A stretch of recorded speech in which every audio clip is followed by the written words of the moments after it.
ये देखिए कट, ये वो जुदाई के आंसुओं के कट हैं, देख सकते हो आप। मैंने इनके लिए काटे थे जब हम दूर बैठ के एक दूसरे के लिए आहें भरते थे और रोते थे, दुखी होते थे।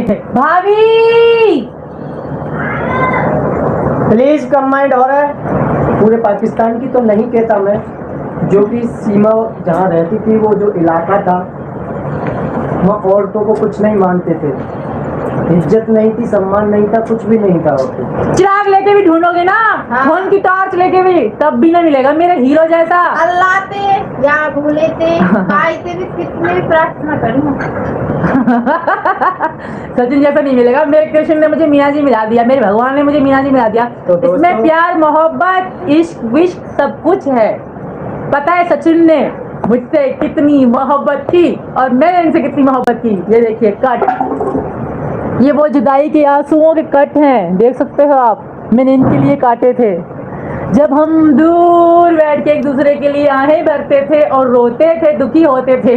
सच्ची बताऊं मैं आपको, नेपाल से इंडिया तक मैंने कुछ नहीं खाया था, बच्चों को फल फ्रूट लेके दे दी। मेरे पास इतने पैसे नहीं बचे क्योंकि पाकिस्तान के लुटेरे, रिश्वतखोर एयरपोर्ट पे बैठे मेरे पास $300 थे, $150 छीन लिए मेरे से लुटेरे, सीधी सादी समझ के।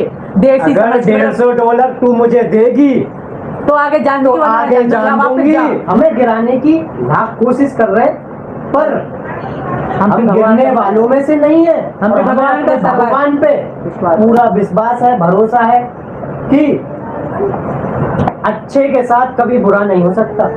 प्यार हमारा अमर रहेगा, याद करेगा जहां।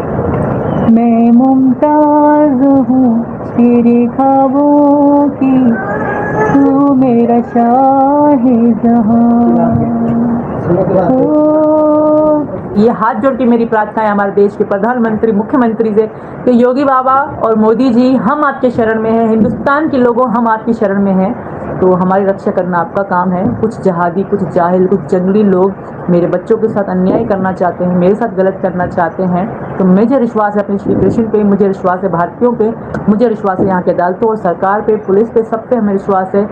और सुपर से ऊपर है भारत देश के रूल, भारत देश के लोग और यहाँ की सरकार, यहाँ के नेता सुपर से भी ऊपर है। तो मेरी हाथ जोड़ के उनसे प्रार्थना है कि मैं आपकी शरण में हूँ, मैं आपकी शरण में हूँ। ये कोई छोटी बात नहीं है, ये बहुत बड़ी बात है।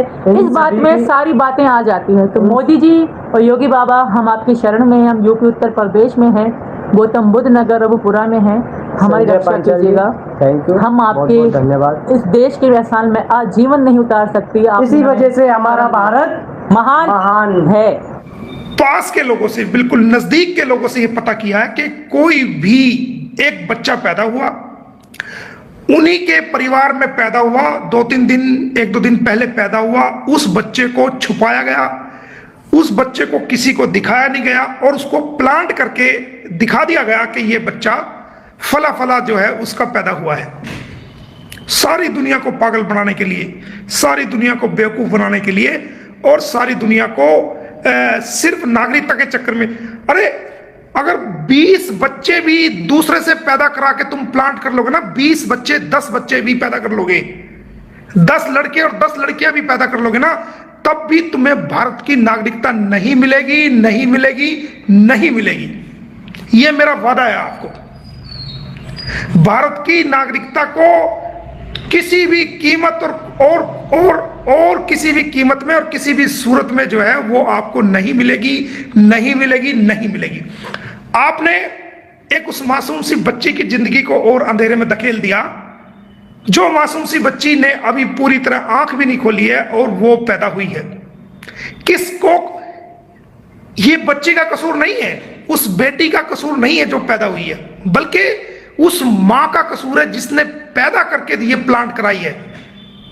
वो कैसी मां है रे, जिसने अपनी बच्ची को 9 महीने पेट में रखा और एक ऐसी इंसान को जो खुद अपने बच्चों की नहीं हुई, खुद अपने पति की नहीं हुई, अपने देश की नहीं हुई, अपनी बहन की नहीं हुई, अपनी बेटी की नहीं हुई, अपने पूरे रिश्तेदारों की नहीं हुई, उसको प्लांट करके उसको सौंप दिया वो बच्चा, जिसने 4 बच्चों की जिंदगी को पहले ही अंधेरे में झोंक दिया, उनकी लाइफ को स्पॉइल कर दिया।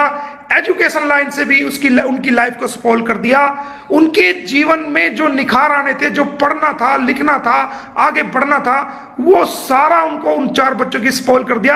एक बाप के प्यार से उन बच्चों को दूर कर दिया, उनके रिश्तेदारों के बच्चों से दूर कर दिया, उसकी मासी के बच्चों से दूर कर दिया, उसके मामा के बच्चों से दूर कर दिया, उसके अड़ोसी, उसके पड़ोसी, जहां वो बच्चे पैदा हुए, जिनके साथ खेलते थे, उठते थे, बैठते थे, उन बच्चों से उनको दूर कर दिया, उनके देश से दूर कर दिया, उनके मुल्क से दूर कर दिया, उनके मजहब से दूर कर दिया। तो जिसने पहले ही 4 बच्चों की जिंदगी को खो दिया, उसने 5वें बच्चे की, जो कि कहां वो बच्ची पैदा हुई, उसकी जिंदगी को भी उसको भी अंधकार में डाल दिया। कैसे इंसान हो यार तुम?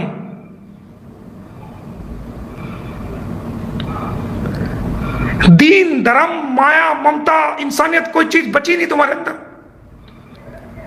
बस अपनी नाक को बचाने के लिए इतना बड़ा पाप, इतना बड़ा गुनाह, इतना बड़ा जुल्म कर दिया तूने। और उस गुनाह में कितने लोगों को शामिल कर दिया, कितने कैरेक्टर्स को शामिल कर दिया उसके अंदर।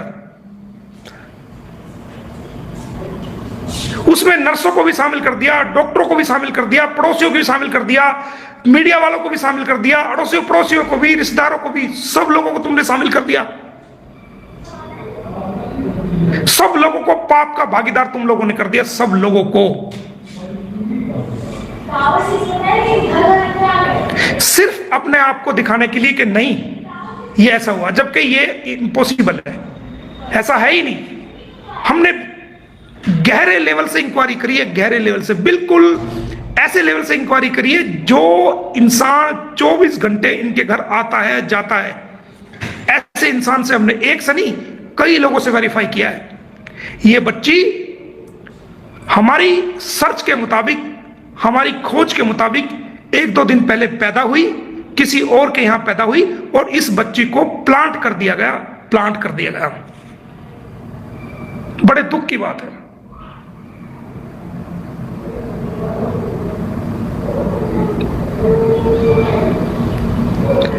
बहुत ही दुख की बात है ये। और देखो चालाकी कितनी बड़ी की गई।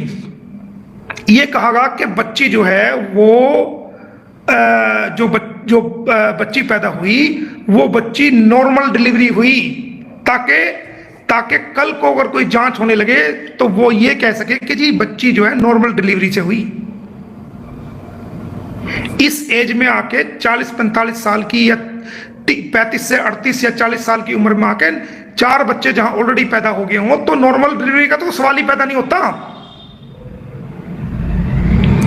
अगर प्लांट ही कर रहे थे तो सिजेरियन, जो ऑपरेशन से बच्चा पैदा होता है, वो दिखाते ना, उसमें टाके भी आते, ऑपरेशन भी होता, उसकी रिपोर्ट भी आती, उसके फोटो खिंचा, जैसे दिखा रहे हो ना, उसके फोटो उसके दिखाते, पता लगता। पेट जब कटता ना, ऑपरेशन होता, तब पता लगता।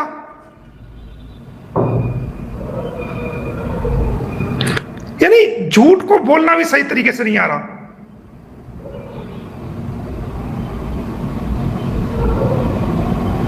और पूरी दुनिया को बेवकूफ बनाने की कोशिश। हम बैठेंगे नहीं चुपचाप। हम दुनिया की आंखों में धूल नहीं झोंकने देंगे आपको, इस बात का ख्याल रखना आप। हमने की है बड़ी कार्रवाई आज, और हमने उस डॉक्टर को, जो डॉक्टर जिसने पैदा किया है, जिसका नाम ये ले रहे हैं, जिस डॉक्टर का, जिस हॉस्पिटल का नाम ले रहे हैं, आज हमने उसको बुला लिया कोर्ट के जरिए से। ऑर्डर हो चुके हैं आज। हम सुबह से लगे हुए थे इसी में, हमें पता था आप ऐसा करोगे। उस डॉक्टर को भी हमने कोर्ट में तलब कर लिया। कल अपनी कम्युनिटी पोस्ट पे उसके ऑर्डर आपको हम पोस्ट कर देंगे कि कोर्ट ने उसको भी तलब कर लिया है, उस डॉक्टर को भी, along with the all treatment record. Seema Haider का सभी ट्रीटमेंट रिकॉर्ड, ऑपरेशन हुआ, कब कब एडमिट हुई, कब कब हुआ, क्या क्या दवाई दी गई, कैसे हुआ, किस तरह हुआ, हम पूछेंगे ना उस डॉक्टर से। हम पूछेंगे कोर्ट में बुला करके कि डिलीवरी कैसे प्लांट होती है, कैसे ओरिजिनल होती है, और इसमें कैसे हुई है, क्या हुआ।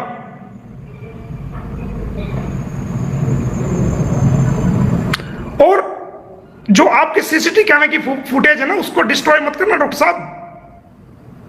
ये हम आपको बता रहे हैं कि सीसीटीवी कैमरे की फुटेज जो आपके हॉस्पिटल की है, वो डैमेज मत करना। ये हम आपसे रिक्वेस्ट कर रहे हैं, हम आपसे हाथ जोड़ के प्रार्थना कर रहे हैं कि उस फुटेज को आप जब से ये एडमिट हुई है और जब तक यहां से डिस्चार्ज होगी, तो वो कैमरे की फुटेज हम कोर्ट में बुला रहे हैं, आप उसको किसी भी कीमत पे उसको डिस्ट्रॉय मत करना, क्योंकि अगर आप डिस्ट्रॉय करोगे तो कानूनी